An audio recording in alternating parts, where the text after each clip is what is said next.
Dua, tiga. Assalamualaikum warahmatullahi wabarakatuh. Selamat pagi, siang, sore, atau malam kepada semua yang melihat video ini. Perkenalkan kami dari kelompok 7 dari kelas IF 4409 akan menjelaskan presentasi atau hasil yang telah kita lakukan dari tugas besar Project Base dalam mata kuliah Machine Learning. Di sini terdapat tiga anggota, yaitu yang pertama ada Fahrul Fabriana dengan NIM 130, 124, 47. Yang kedua ada Ali Failil Ahmad dengan NIM 130, 120, 141. Dan yang ketiga ada saya sendiri, Satria Aji Permanasiwi dengan NIM 130, 120, 4209.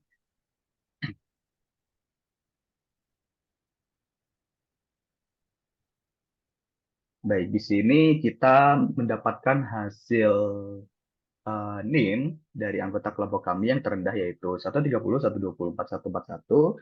Sesuai dengan ketentuan soal, maka hasil NIM tersebut dimodulo dengan 4, didapatkan hasil bahwa kami mendapatkan tugas tipe 1, yaitu klasifikasi menggunakan dataset Jerman Credit dengan metodenya adalah Bagging. Pada dataset Jerman Kredit ini merupakan sekumpulan data publik yang berisi data kredit pada negara Jerman sekitar 1.000 individu di Jerman. Data ini sendiri terdapat 1.000 kolom ke bawah dan 21 baris ke samping. Untuk selanjutnya akan dilanjutkan oleh rekan saya yaitu Alif Faidil Ahmad. Waktu dan tempat saya persilahkan.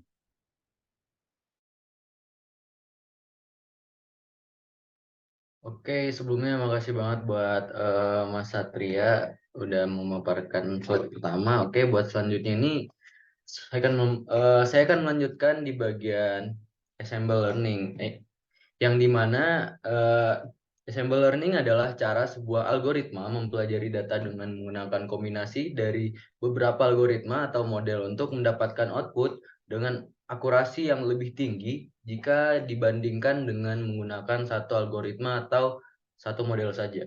Nah, cara melakukan ensemble learning ini adalah dengan proses bugging, boosting, dan stacking. Oke, buat selanjutnya ini kita masuk di bagian bugging. Nah, bugging yang juga dikenal sebagai bootstrap grading adalah proses dengan menggunakan beberapa model dari algoritma yang sama dan melatih setiap model pada sampel berbeda-beda dari dataset yang sama. Nah, yang bisa kita lihat pada gambar ini, yang pertama itu ada stage pertama yaitu bootstrap sampling. Step kedua itu model training, dan step ketiga itu ada model forest casting, dan step yang terakhir itu atau yang keempat ada result grading. Oke, buat selanjutnya kita bakalan pindah ke analisis. Nah, yang pertama ini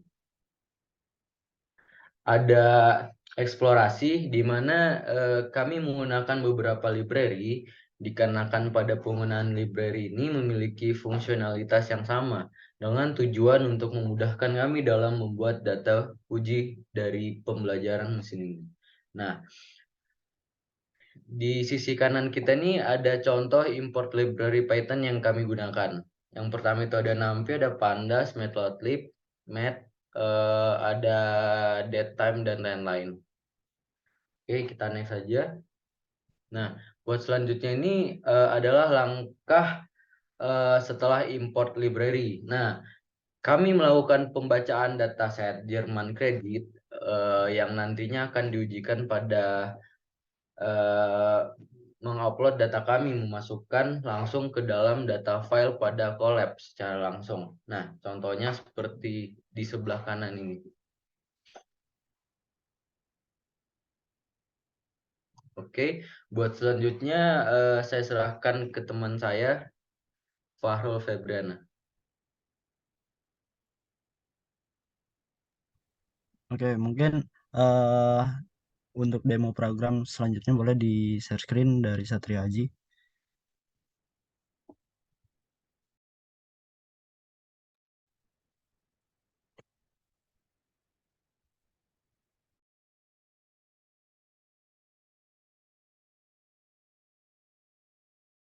Oke, terima kasih Pak Hrul atas waktunya. Di sini saya akan mendemokan program Project Based Machine Learning kami. Di sini terdapat beberapa library yang telah disebutkan dari sebelumnya. Terdapat library NumPy, Pandas, Matplotlib, Pilot, Math, Seaborn, DeepTime, dan lain-lain.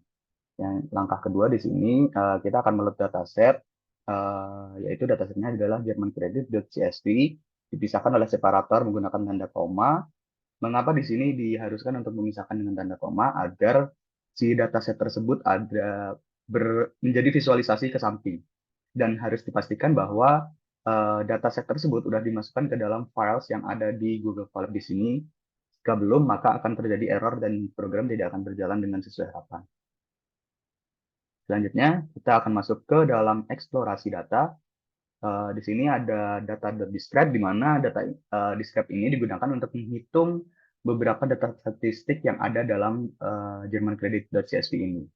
Di sini terdapat nilai count, mean, STD, mean, 25% hingga 75% ini adalah nilai kuartil. Selanjutnya, terdapat dataset.shape atau df.shape. Di sini digunakan untuk mengetahui seberapa besar sih dimensi dari data frame tersebut terkait dengan ukuran baris dan ukuran kolomnya. Di sini dapat dilihat bahwa terdapat 1000 kolom, mohon maaf, 1000 baris ke bawah dan 21 kolom ke samping. Selanjutnya di sini menggunakan dataset.info atau df.info yang digunakan untuk mengetahui isi tentang data frame yang kita gunakan. Di mana di sini terdapat penomoran dari 1 hingga 20 terkait berapa kolom yang tersedia. Pada kolom 0 terdapat status, hingga pada kolom 20 terdapat credit underscore risk. Dengan nilai 0 di sini adalah non-null, count-nya tidak ada, maka data ini bisa dikatakan bersih, akan tetapi kita akan ujikan pada tahap selanjutnya. Di sini dapat dilihat data type-nya sebanyak ini dari objek hingga int 64. Lalu kita akan melakukan pengecekan sekali lagi untuk tipe datanya apakah benar sesuai dengan yang ini. Kita gunakan dataset.datatype. Dapat dilihat hasil running dari datatype di sini sesuai dengan yang ada di df.info. Selanjutnya masuk ke tahap pre-processing data. Sini yang tadi saya bilang, apakah data tersebut ada yang bernilai 0 pada setiap kolomnya. Kita akan menggunakan fungsi iterasi for di sini, di mana range-nya 0, yaitu dari data ke 0 hingga data ke 1000, dan pada for j-nya adalah jumlah kolom ke sampingnya. Kita run di sini. Dapat dihasilkan di sini tidak ada data yang bernilai 0, yaitu dihasilkan angka 0 di sini jika ada nilai 0 atau nilai tanda tanya atau nilai none. Di sini akan mendapatkan hasil bahwa berapa jumlah data yang bernilai 0 atau none. Di sini juga dapat kita lakukan pengecekan terhadap missing value-nya, terhadap kolom status hingga kolom credit risk. Di sini juga tidak terdapat nilai dari missing value yang bernilai 0, artinya data tersebut menjadi bersih.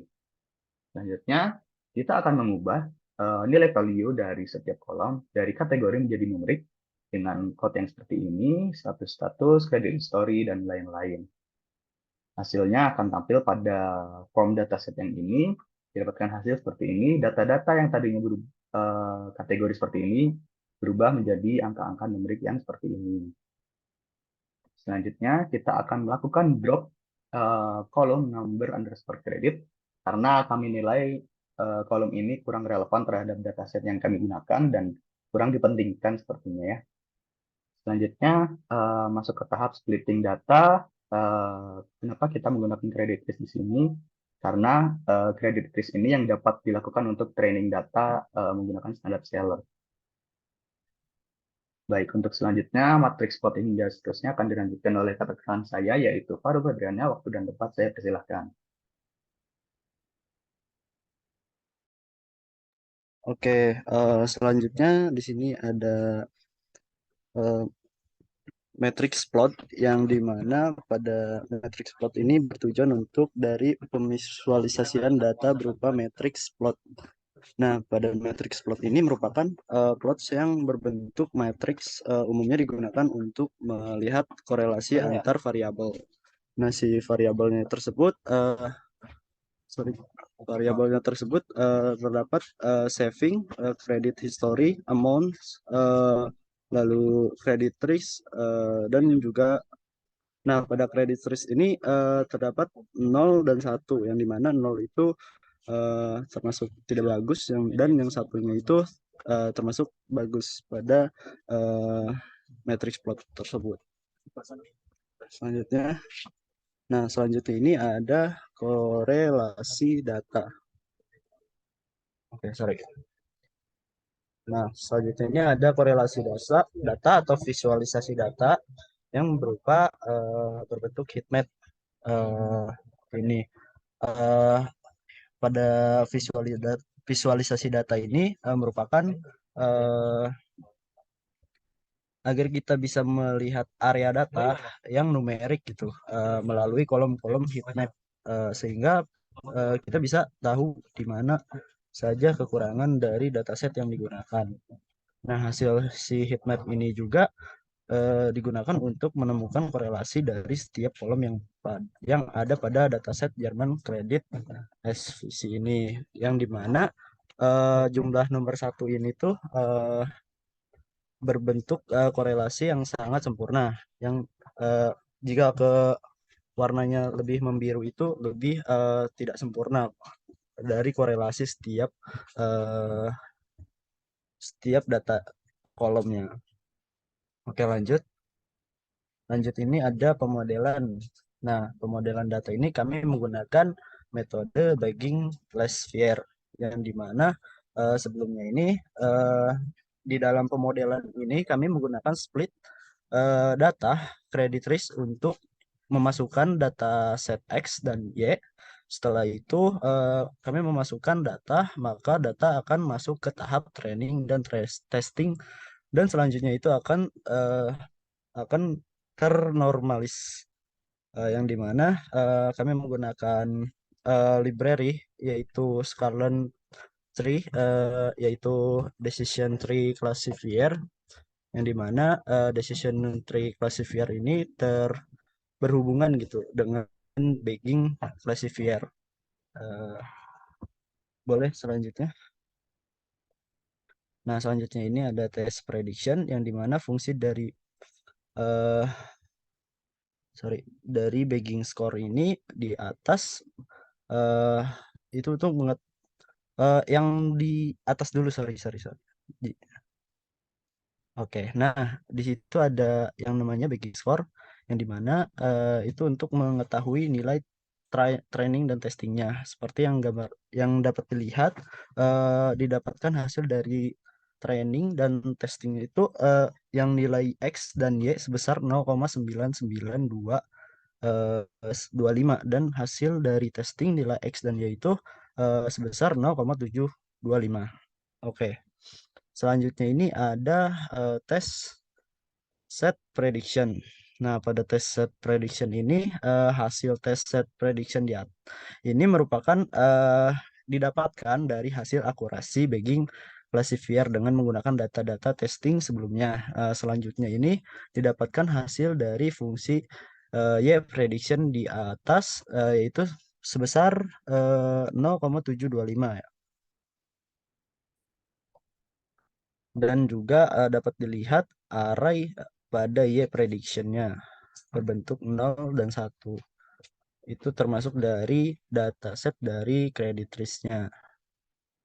Nah, selanjutnya ini ada evaluasi model, yang dimana pada evaluasi hasil ini yang pertama kita menggunakan confusion matrix untuk penerapan datanya, yang dimana hasil yang didapatkan dari tahap training dan testing ini sudah cukup baik. Dapat dilihat dari hasil runningnya tersebut, didapatkan hasil nilai bagging akurasi sebesar 0,725, dan pada hasil tesnya ini didapatkan kreditur itu dari kreditur risk ini memperoleh angka 0 dengan kategori eh, yang lumayan yang kurang baik, dan menghasilkan angka 1 yaitu sebesar 30, yang menghasilkan data yang cukup baik. Nah, fungsi dari convens- co- apa confusion matrix ini merupakan untuk mengukur dataset yang dimana keluarannya itu terdapat dua kelas yaitu 1 dan 0. Nah, boleh dilihat dari pengecekan nilai kita menggunakan berupa heatmap-nya agar lebih jelas. Nah, dapat dilihat dari 1 ke 1-nya itu sebesar 30, dari 0 ke 0 nya itu sebesar 115. Oke. Nah, selanjutnya ini ada untuk mencari prediksi dari tes data X testing, yang dimana tujuan pencarian nilai bagging ini yang di atas agar dapat mengetahui nilai-nilai dari akurasi, precision, lokal, dan F1-nya. Pada akurasi ini merupakan rasio prediksi benar terhadap nilai positif dan negatif dengan keseluruhan data. Pada precision ini merupakan rasio prediksi eh, benar positif yang dibandingkan dengan keseluruhan hasil yang diprediksikan positif. Dan recall yaitu merupakan rasio prediksi benar positif dibandingkan dengan keseluruhan data yang benar benar positif. Dan dapat dilihat juga pada hasil running tersebut bahkan menghasilkan hasil prediksian dari bagging akurasi yaitu 0,725.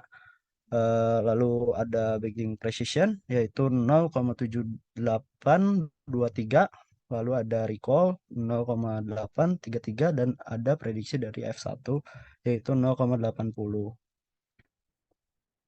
Nah, selanjutnya ini ada eh, penggantian dari angka numerik ke kategorial, yang dimana pada hasil dari kolom credit risk yaitu 0, 0 dan 1, yaitu kita menggantikan dengan eh, baik dan buruk, bad dan good-nya itu. Nah, dapat dilihat dari hasil ini pengolahan data numeriknya itu menjadi kategorial, yang dimana kategorialnya ini terdiri dari Y prediksi dan Y testing yang akan menjadi kreditur resiko yang baik dan buruk. Oke, selanjutnya ini ada eksperimen. Nah, pada pada tahap eksperimen ini kami menggunakan dan membandingkan metode baggingnya itu dengan metode Canyorus Neighbor atau biasa disebut dengan KNN. Nah, dalam perbandingan tersebut dikarenakan biasanya dalam penggunaan KNN itu lebih sering dipakai dan juga sering menghasilkan hasil dari akurasi yang tepat gitu terhadap datanya. Nah, dalam pengujian ini kami menggunakan KNN yaitu untuk mencari nilai K terbaik dari setiap data pengujian dan untuk mencari nilai akurasi, presisi, dan juga recall-nya. Oke, dapat di ini di apa? Di run dulu. Oke, jalan lalu ke bawah. Nah, selanjutnya ini ada eh, melakukan visualisasi terhadap nilai K yang terbaik dengan metode KNN ini dalam bentuk plot, yang dimana si nilai akurasi ini berbentuk garis merah, lalu presisi berbentuk garis biru, dan juga recall itu berbentuk garis hijau. Nah, boleh selanjutnya.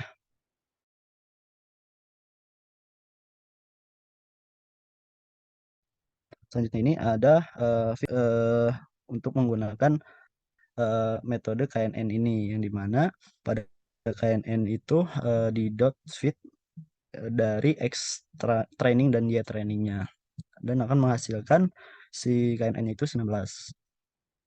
Oke, selanjutnya ini ada yang terakhir dari KNN, yang dimana si kami menilai dari rata-rata nilai akurasi, presisi, dan recall, yang dimana pada rata-rata nilai akurasinya itu terdapat 0,59 dan presisinya nilai rata-rata 0,700 sekian, dan rata-rata nilai recall yaitu 0,738 sekian. Dan hasil yang terakhir itu ada hasil kalkulasi dari nilai akurasi dengan KNN pada dataset trend yang menghasilkan 0,735. Oke, mungkin dapat disimpulkan bahwa berdasarkan dari perhitungan nilai akurasi dari klasifikasi menurut metode yang telah kami gunakan yaitu Bagging Classifier dan dapat diperoleh nilai akurasi yang paling baik gitu dalam memprediksi suatu status credit risk yaitu sebesar 72,50%. Nah, nilai akurasi tersebut menjelaskan bahwa dengan menggunakan metode bagging, maka peluang dan dalam memprediksi status kredit risk ini dengan tepat yaitu 72,50% dari 100% keseluruhan data. Dan juga jika apabila dibandingkan dengan hasil eksperimen yang kami coba yaitu mengklasifikasikan data menggunakan metode KNN ataupun Carnegie-Neighbor Classifier dapat dilihat pada nilai akurasinya itu sebesar 73,50%. Dan dapat disimpulkan jika hasil perbandingan menggunakan metode bagging dengan KNN pada nilai akurasian pada KNN ini lebih unggul dibandingkan dengan metode bagging dan classifier ini. Lebih unggul dan juga lebih tepatnya. Beda dikit gitu. Oke, mungkin cukup sekian dari kelompok kami. Mungkin penutupan boleh dilanjut oleh Alif Faidal Ahmad maupun Satria Aji. Terima kasih. Baik, terima kasih rekan Fahrul dan rekan Alif. Mungkin cukup sekian untuk presentasi kita pada tugas Project Based Machine Learning 2023 ini. Kurang lebihnya mohon dimaafkan. Dan Assalamualaikum warahmatullahi wabarakatuh.